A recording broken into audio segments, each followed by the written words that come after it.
How's everybody? Welcome to the Umpire's Call. My name is Alistair, and in today's episode I will be discussing and reviewing the 2020 Formula One World Championship Grand Prix race that was held in Austria just this past weekend. Now, of course, for many, as you know, it has been just far too long since we have last had Formula One. 217 days from the last Formula One World Championship race that was held in Abu Dhabi to this one here in Austria, and 112 days from when the Formula One season was supposed to begin in Australia to when it happened this past weekend in Austria. Now, of course, also many know who are Formula One fans, and I'm hoping that you are, would also realize that due to this very unfortunate pandemic, which has robbed us of what may have been, or could still very well be, an enthralling Formula One season by reducing it from 20 races a season to only 8. Now, of course, it has been said by the Formula One board that there is a very good chance that the season could be extended as the season goes on, if the host nations can obviously ensure that the safety and well-being of all the teams and individuals involved can be guaranteed when going to the particular country for the race itself. Another thing I want to bring out, I'm sure as many of you do know, that some venues like Austria are going to be having a double-header weekend, in which they will have one race that they did this past weekend for what will be known as the Austrian Grand Prix, and then the following weekend, this coming weekend, at the same racetrack called the Styrian Grand Prix, which is the area in which the racetrack is situated in Austria. Having a look at the race itself, guys, what an absolute bumper racing, mind-boggling event of a race it was. It was just fantastic. Absolutely mind-blowing, frustrating, entertaining. So difficult to explain really how it unraveled unless you really get to watch it, but hopefully I'll do a good enough job to explain to you just very much the bones of how this race really went. To start having a look at the qualifying session, it was just infuriating to watch as a Formula One fan, to which I am, I'm sure many of you know already, to see the lack of pace from both Ferrari cars was shocking, absolutely shocking. As I'm sure everybody does know, last season Ferrari had by far and away the fastest Formula One car when it came to being on the straights on the racetrack. Yes, they lacked in the cornering, which is why the Mercedes were able to win yet again another Constructors' World Championship from last season, simply because they had a car that was very good in pace but much better in the cornering. However, it makes no sense to me how a Formula One car from Ferrari, which had fantastic straight line speed last season, can be lacking so badly this season. Don't they literally just take something of a similar nature which they had, maybe not the exact same engine, I'm sure they built a new one as they always do every season, and then just bring it over and then try and increase the cornering ability? How is it that their fastest lap times came from the medium and hard compound tyres and not the soft, which is designed to be the fastest tyre, of course with the shortest lifespan? It makes no sense to me how Charles Leclerc can land up being in 7th position on the grid, and Sebastian Vettel can do no better than 11th. He could not even make it to the third qualifying session to be in the top 10. It is unbelievable, it's mind-boggling to know that that can happen on the very first race of the season, in which all teams, granted, had over 100 days to ensure that their car could be faster than what it might have been at the beginning of the season. Yes, as is with most countries, they were in lockdown, so they might not have had the opportunity to be in the wind tunnels, particularly at the Ferrari racetrack or wherever it may be. But surely computer simulations should have allowed for them to be able to determine that they could have done better than what they actually did. It's unbelievable. Unbelievable. And if Ferrari don't do something very quickly, I can ensure they're going to have one of the worst seasons they've ever experienced in their history, because of the fact that there may only be as little as 8 races this entire season. So, you know what? Let's give them benefit of the doubt. Maybe this coming season, at the very same racetrack in which they raced last weekend, they will get a far better result. I really do hope for their sake that they will, because if they don't, there's going to be a very big problem going forward. Looking at the race itself, guys, with the qualifying session here, we had Bottas version 3.0 this season, absolutely smoking the rest of the Formula One grid, ensuring that they were able to get he was able to get a fantastic result, coming out in P1, Hamilton then was in second position, although I think he may have done that specifically to undercut Bottas during the course race, which he has done many times before with great success. And then we landed up with Max Verstappen from Red Bull Racing, who has won the last 2 Austrian Grand Prix, coming up in 3rd place. And then, of course, I said the Ferraris being in 7th and 11th, respectively. The race itself, going into that, though, I thought the guys did so well to start off the race without having any issues. And what I mean by that is, of course, the first few laps didn't present any challenges whatsoever or any incidences worth mentioning. Everybody just drove a clean race, knowing that they had to start off in the best possible position to get as many more points as possible because it's such a short season. But lo and behold, what happens in the 11th lap? Max Verstappen's car just gives out. Anti-stall issues seem to be the problem he had. The car kept on going to anti-stall, which means he couldn't get out of the mode it was in, couldn't change gears, and eventually had to go out of the race altogether. Very disappointing result, because in 3rd position, being in the medium compound tyres, he was still putting in some very good lap times, and at the end of the day would have probably been able to go into the soft tyres at the very end, and who knows, he may have very well won the race, or at least put himself in a very decent position to land up on the podium, and therefore maximise as many points as he could. But lo and behold, it didn't happen. Then during the rest of the course race, we saw Ricciardo, Stroll and Magnussen all fall out of the race due to mechanical or technical issues, which was just shocking, because the likes of course, Renault had been doing better as the season got towards the end of last season, but obviously that didn't happen now. And then we had an incident which just absolutely, I don't understand what it is that Vettel was trying to do. We were during the course of the race, we had Sainz, Leclerc and Vettel all racing for position on the grid. And what happens, Leclerc did a very good job of them coming up to the corner of a race during the race, and he then swooped in, with rather bravely, but swooped in into a corner and then was able to pass Sainz. But what did Vettel do? He stuck his nose into a scrap for a fight of a position in which he wasn't invited to. So what did he also try to do? Brake extremely late, go into a corner to try and pass Carlos Sainz. Sainz obviously let Leclerc through, but he wanted to get into the corner, bumped Vettel, completely his fault by the way, spun out and landed up at the back of the grid. Why? I do not know, because had he been calm and had he waited for a position, for a corner that wasn't sharp and where there was more of a straight line to gain more speed and be on DRS, he could have passed by. So his race was pretty much over right there and then. Afterwards, we then had Russell and the Williams. I really feel sorry for Williams right now. They are in a very difficult position, not being able to finish races, almost always the last 2 on the grid at the end of a race, if they do happen to finish it. I don't know what happened to Williams on the days when they used to win races. Like, they used to just pick and choose what races they wanted to win, and now they are a shadow of them for themselves, if that. So unfortunately, Russell then couldn't finish it due to mechanical issues there. Then, towards the end of the race, up until then it was very uneventful. Guys were just then racing. We had a couple of guys fall out, but nothing too unusual. Then we had a very, very interesting situation happen in which the safety car came out, and as most drivers do, they came in for a pit stop to change tyres. And we had Raikkonen out on the racetrack, in which he was just in front of Vettel, as the video will show. He was in front of Vettel going down a straight. He was about 3 laps after he had really gone for his change. There was no indication from the team or any of the pit crew that there was a problem with the change in the tyres, because that's all they're allowed to do these days, apart from a front wing if it was damaged, but that wasn't the case in this instance. He was going down a straight, full guns, going blazing at it, went around a very fast corner, but not particularly tight, and all of a sudden you just see his front right tyre. It just falls off.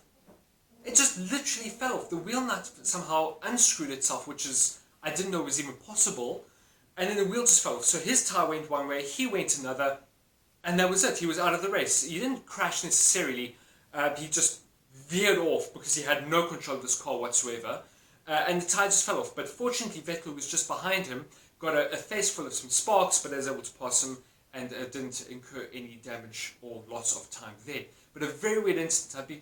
I would hopefully be able to hear from Alfa Romeo why that in fact happened, because it was just unexplainable. I've never seen something like that happen. in Formula One for quite so many years. So hopefully we'll get an answer there.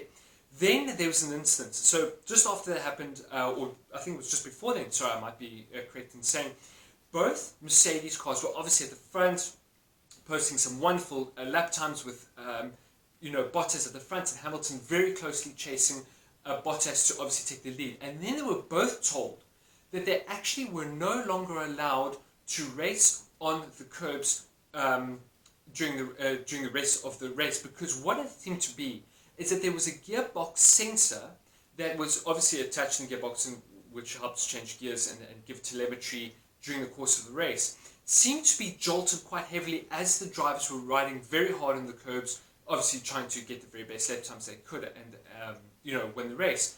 And they were told that they couldn't do so because the sensor would then be jolted, the gears would then change down, I believe it would then change down, which means they would then lose time, and it could incur severe damage on the gearbox if it was changing gears too often. They do obviously only have a limited lifespan. So they were then told to hold back, but ensure that they didn't lose their positions. What this meant for then, Alex Albon, who was in third position at the time and doing an absolutely fantastic race. I'm really impressed by his performance that he has shown during his time from when he joined Red Bull last season, during the last season, and then obviously in this race. He was showing himself to be more than capable of not only being a very good number two to Max Verstappen, but to also ensure that he can get onto the podium as often as possible and then give Red Bull Racing maximum points and hopefully then claw back their constructors' titles that they obviously won when Sebastian Vettel won 4 championships with them in a row quite some years back. So what happened is obviously then Alex Albon was gunning behind Lewis Hamilton. They were going around a corner in which Alex Albon decided he was going to go around the outside. Sensible decision to make. And what happened? Hamilton, who did the exact same thing to Alex Albon last season in Brazil, just decided to, okay, I'm not going to give you enough space.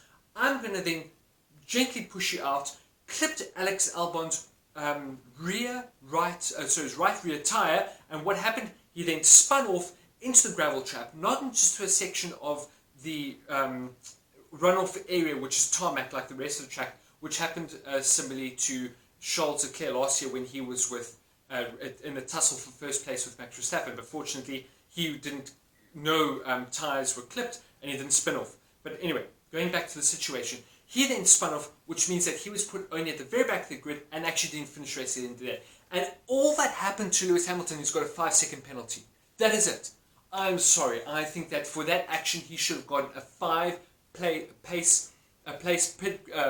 grid penalty for doing so. Yes, at the end of the day, we'll speak now about where he ended, but I thought that was nothing more than just a slap on the wrist for doing something that was blatantly obvious he did. Instead of ensuring that Alex Albon got enough space, which he should have done, I understand he is trying to preserve points, he's trying to get another world championship, and good on for him for having a spirited effort, but there is no way that he can justify doing what he did, especially since it's not the first time he did it. Just basically taking Alex Albon right off the track.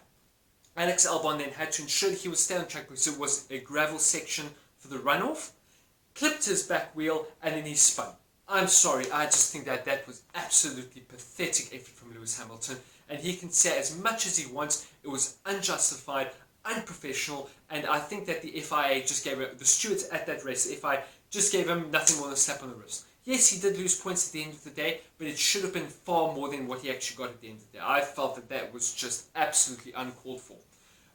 After that, then, Alex Albon really fell into the back of the grid, and he actually, I don't believe he even finished it because he was several laps behind, but it was towards the very end of the race and had Alex Albon actually passed Lewis Hamilton, I believe that he would have then probably, in all likelihood, passed Bottas, despite the fact that Bottas drove a near perfect race from start to finish, would have passed him and should have landed up, or could have landed up with first place, but at the very least landed up being on the podium had he not been able to pass Bottas because Bottas just drove such a good race.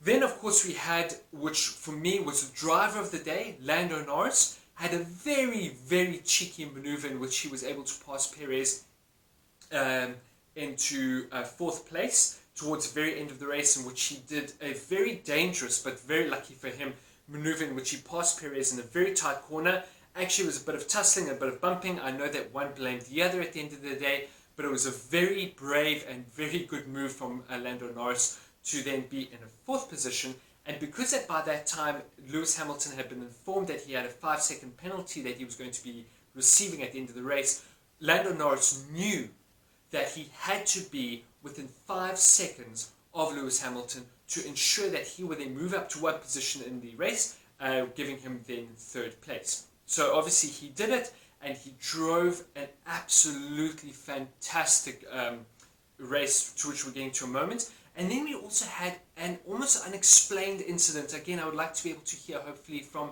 the AlphaTauri team about what happened. But Daniel Kvyat was driving along, or racing along on a straight bit, and out of nowhere, his tyre, I don't know if it was due to degradation, or if it was just due to overheating, or if it was a puncture, but his rear left tyre literally exploded. It was fantastic to watch, absolutely fantastic. But fortunately, due to the benefits of drivers on the race, they didn't have to bring out the safety car, because as it exploded, he was on the straight, went right off, and was able to then in a very professional fashion, pull off his car just in an angle where he was able to go into a runoff area that ensured the safety car was not needed, because he was already where the safety cars would have been to extract the car from the racetrack had it not been do so. So fortunately, but it was just a very entertaining but almost unexplained event that the tyre just shredded or exploded. But I don't know what happened, but obviously he had no control over the car at that time. And then obviously that was towards the very end of the race. We then ended up finishing where it was initially, it was Bottas, Hamilton, Leclerc, and then Norris. But lo and behold, not only did Norris then finish in 4th position, but within 5 seconds of Lewis Hamilton, he landed up with the fastest race at the end of the fastest lap at the end of the day, which means he got the extra 1 point to his name, coming from a McLaren, which, had you looked in the past few seasons, you would never have expected for them to get the fastest lap, passing both Mercedes, Ferrari, and Red Bull. It was absolutely fantastic. So of course, within 5 seconds, what happened is, ultimately, end of the day, we then had a podium of Bottas, Leclerc, and Norris, which was absolutely fantastic. I'm so glad to see that Norris was able to end up on the podium. It was well deserved. I really do feel that Hamilton only finishing 4th was not the right result. He should have been further down the grid.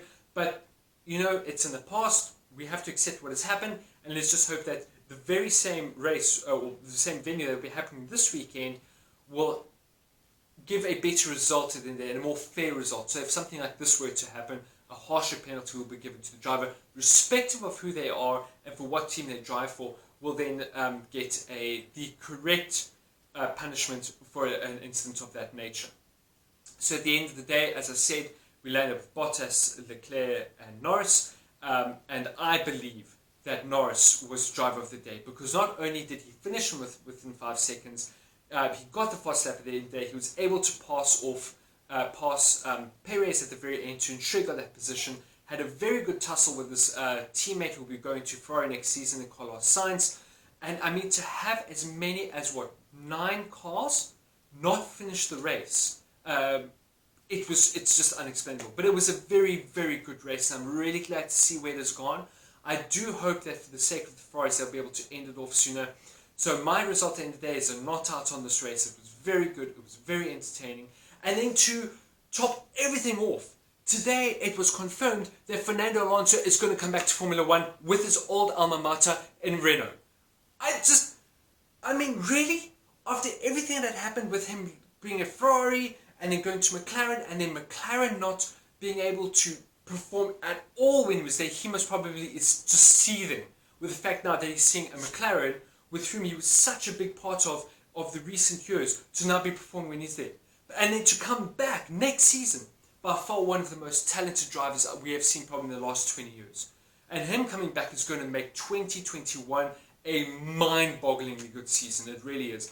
Yes, he won't be up there with the very best, because we just know that unless Renault have an absolutely fantastic season and being able to push themselves up further up the grid, which they may very well do, I don't know if he's going to be competing for any serious points, but just to have him on the grid, a man who has just been a part of this for the last 20 odd years, is going to be fantastic, absolutely fantastic. And I do hope that the next race in Austria, the Styrian Grand Prix, is going to be just as entertaining, but hopefully with far less casualties, and going to give us a far better perspective or understanding where the season could very well land up at the end of the day. Well, anyways, guys, thank you so much for taking the time to watch this video. I really do appreciate it. Please remember to hit the like button if you've enjoyed watching this video. Please also remember to hit the subscribe button if you've enjoyed watching the video that you've seen today, so that you'll be reminded for all future videos I will be posting. And guys, otherwise, have a good day and take care. Cheers.